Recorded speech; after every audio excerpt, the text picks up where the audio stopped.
Mari kita melanjutkan pelajaran kita di dalam Injil Yohanes. Sekarang pasal 14. Pasal 14 ayat 1 sampai 4. Di sini ada janji tentang tempat yang disediakan.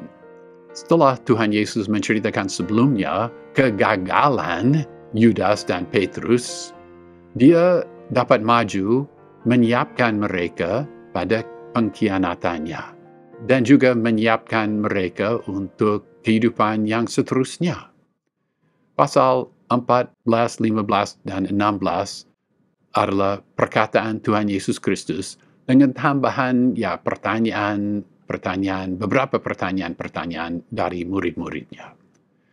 Di dalam ayat-ayat ini yang awal, dia berjanji dia akan menyediakan suatu tempat bagi muridnya. Pasal 14 ayat 1. Janganlah terharu hatimu.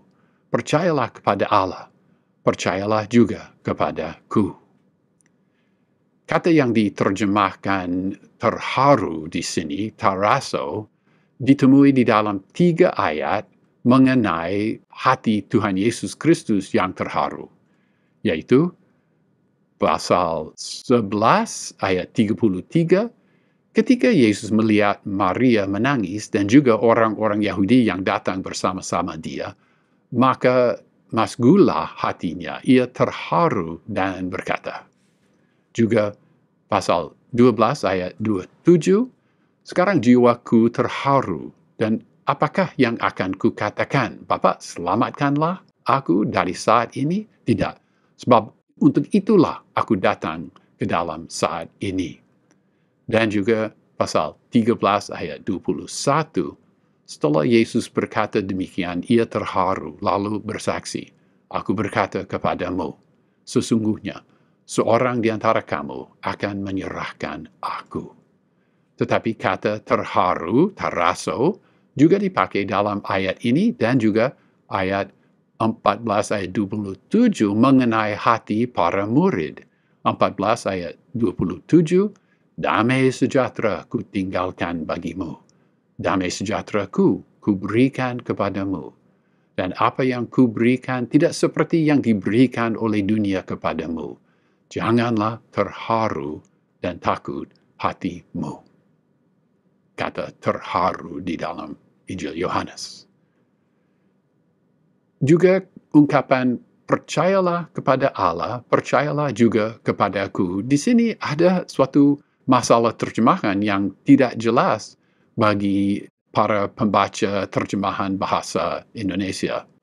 Ini karena kata pistuo di sini dalam bentuk Yunaninya pistuete, dari kata yang sangat penting pistuo. Mungkin ini pernyataan kamu percaya atau pertanyaan apakah kamu percaya atau perintah percayalah. Dan oleh karena kata kerja itu ditemui dalam bentuk itu 2 kali di dalam ayat ini, ada beberapa kemungkinan yang muncul yang perlu dipertimbangkan, termasuk ini. Percayalah kepada Allah, percayalah juga kepadaku. Sesuai terjemahan baru menerjemahkan supaya ada 2 perintah di sini. Kemungkinan yang lain itu, percayakah kepada Allah? Percayakah juga kepadaku? 2 pertanyaan. Atau juga, kamu percaya kepada Allah? Kamu juga percaya kepadaku? Dalam terjemahan itu ada 2 pernyataan. Nampaknya yang pertama lebih tepat. Percayalah kepada Allah. Percayalah juga kepadaku. Mungkin juga kamu percaya kepada Allah, percayalah juga kepadaku. Ya, ada beberapa kemungkinan di sini. Tapi yang paling kuat saya rasa, percayalah kepada Allah. Percayalah juga kepadaku. Sebelum ayat-ayat ini, Tuhan Yesus menceritakan kegagalan Petrus dan juga pengkhianatan dan kebangkitan Tuhan sendiri, sehingga mereka bingung dan berat hati. Dia menantang supaya mereka percaya, supaya mereka juga tidak berat hati. Mereka harus percaya. Kegelisahan dan iman pada Tuhan Yesus Kristus berlawanan. Perintah ini supaya mereka percaya diulangi dan diperlengkapi di dalam ayat 11, 12, dan 13. Demikian juga, perintah supaya jangan terharu ditekankan di dalam ayat 27,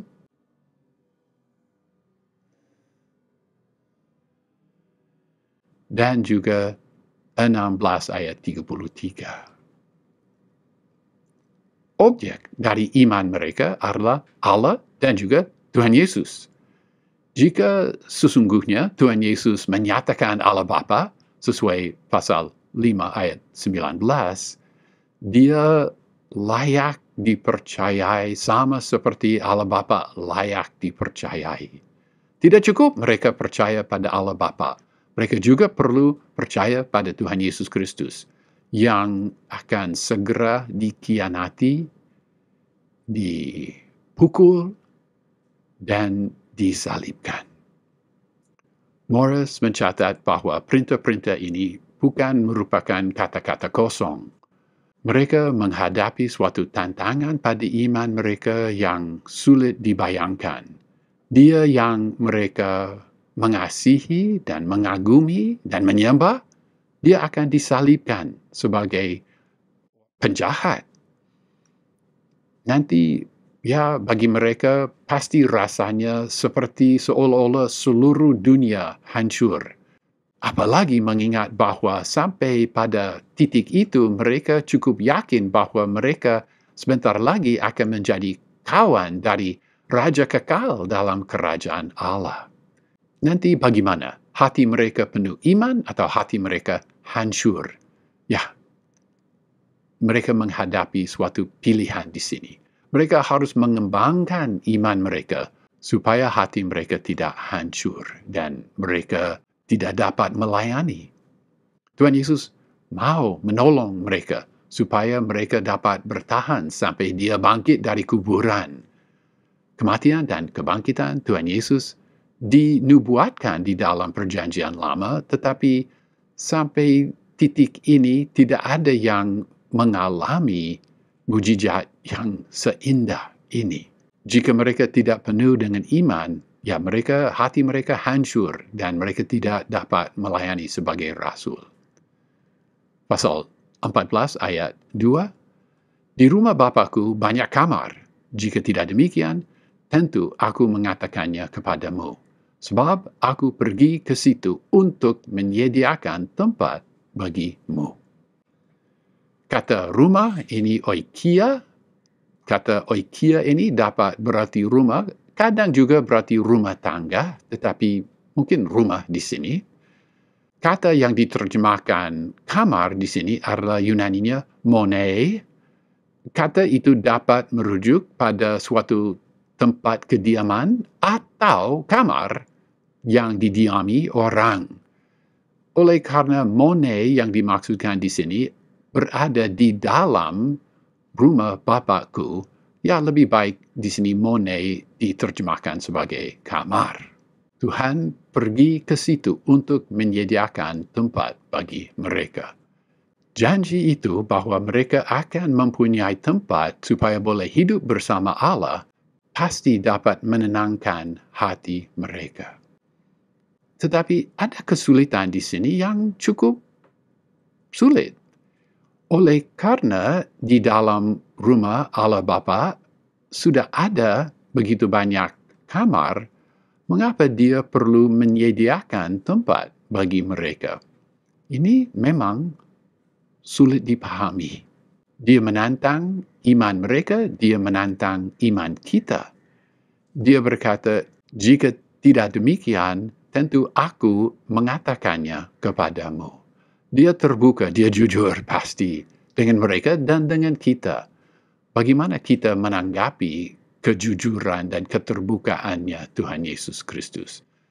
Mudah-mudahan dengan pengharapan dan iman, bukan dengan hati yang terharu. Apakah ungkapan rumah Bapakku adalah bangunan yang harfiah di dalam kerajaan Allah? ataukah ini suatu kiasan menceritakan kerajaan Allah?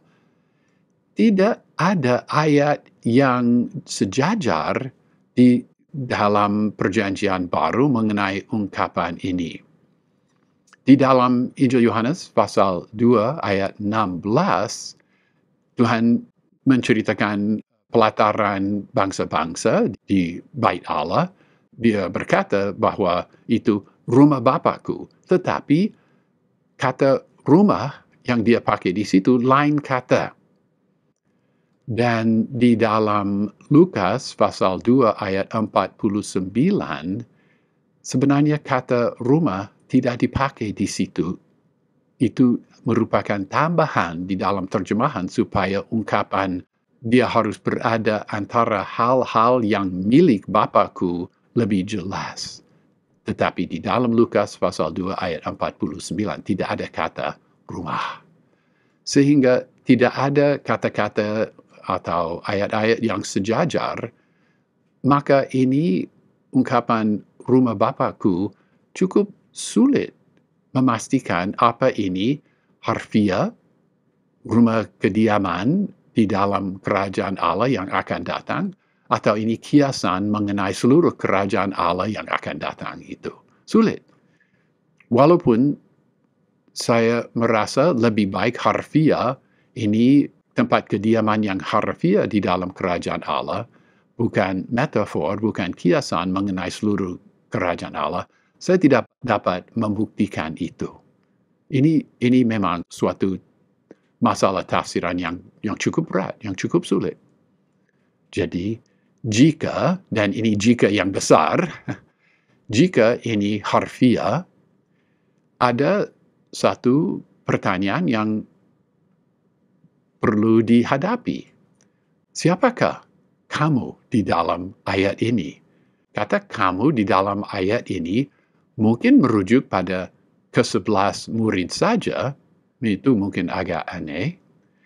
Seringkali orang berpikir tanpa membahas, tapi berpikir bahwa kata kamu di sini merujuk pada semua orang percaya. Apa orang percaya yang rohani atau duniawi merujuk pada semua orang percaya. Tetapi, apakah itu benar? Jika kita mempelajari kitab Wahyu, kita dapat melihat bahwa orang percaya yang taat, yang diceritakan di dalam Wahyu pasal 2 dan 3, disebut orang menang di situ, mereka menurut kitab Wahyu akan berjalan dengan Tuhan dengan pakaian putih, akan melihat wajahnya, dan nama Tuhan dan nama Allah Bapa dan nama Yerusalem baru akan ditulisi pada dahi mereka, dan mereka akan duduk bersama-sama dengan dia di atas takhtanya. Dan dengan kontras yang cukup nyata, orang percaya yang tetap di dalam dosa mereka, misalnya jemaat di dalam Tiatira yang tetap berzina, mereka akan berjalan dalam terang kota Yerusalem baru menurut kitab Wahyu pasal 21 ayat 24. Di dalam ayat-ayat yang lain, kitab-kitab lain, kita membaca bahwa kuasa atas 10 kota, kuasa atas 5 kota, dia akan diberikan kepada orang percaya yang setia. Mereka yang diceritakan di dalam 1 Korintus pasal 3 yang membangun dengan emas, perak, dan batu permata akan mengalami persekutuan yang akrab dengan Tuhan Yesus, tetapi tidak seperti itu bagi mereka yang membangun di atas dasar itu dengan kayu dan jerami. Ya, tetapi pasti kata-kata ini menghibur murid-murid Tuhan Yesus Kristus. Dan dimaksudkan untuk memperkuatkan mereka supaya tidak takut, supaya percaya kepadanya. Dia menantang supaya mereka percaya. Dia mengharapkan iman dari mereka. Pasal 14 ayat 3. Dan apabila aku pergi ke situ, aku menyediakan tempat bagimu. Aku akan datang kembali dan membawa kamu ke tempatku, supaya di tempat di mana aku berada, kamu pun berada. Dia akan mati di kayu salib dan mereka setia padanya. Maka dia tidak mau meninggalkan mereka sendiri. Dia akan melakukan apa yang diperlukan supaya orang percaya yang setia kepadanya dapat hidup bersama-sama dengan dia di tempat yang sama. Lihatlah tujuan yang indah bagi tempat yang disediakan itu. Supaya di tempat di mana aku berada, kamu pun berada. Dia rindu supaya mereka bersama-sama dengan dia. Dengan tetap setia kepadanya selama 3 tahun, mereka menyatakan bahwa mereka mau hidup bersama dia. Walaupun seringkali mereka tidak paham arti dari apa yang dia katakan atau maksud dari apa yang dia lakukan, mereka mau hidup bersama dengan dia. Maka dia akan memastikan supaya di mana dia berada, mereka juga boleh berada. Habis segala sesuatu, itulah yang sungguh dirindukan orang percaya yang setia pada Tuhan Yesus Kristus. Orang percaya yang setia memang memiliki janji itu. Pasal 14 ayat 4, dan kemana aku pergi, kamu tahu, dan kamu tahu jalan itu. Sebenarnya ada masalah naskah di dalam ayat ini.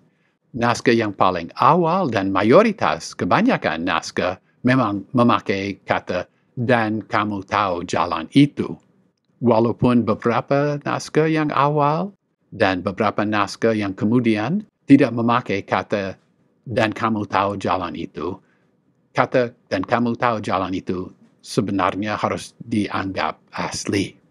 Dia berkata, dan kemana aku pergi, kamu tahu, dan kamu tahu jalan itu. Pasti ini dimaksudkan untuk menarik tanggapan dari mereka. Pada waktu dia mengucapkan kata ini, pasti berat, sulit dipercayai. Tetapi mudah-mudahan waktu berlalu dan mereka dapat memahami dan menerima, percaya kata-kata ini. Memang demikian juga pada waktu nanti mereka melihat Rabi mereka disalibkan. Pada waktu mereka melihat penyalibannya, sulit percaya.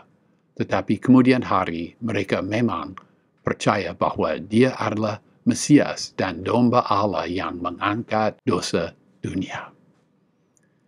Ya, pengkhianatan dan salib Tuhan Yesus mendekat. Tuhan Yesus mau menolong mereka supaya mereka dapat percaya.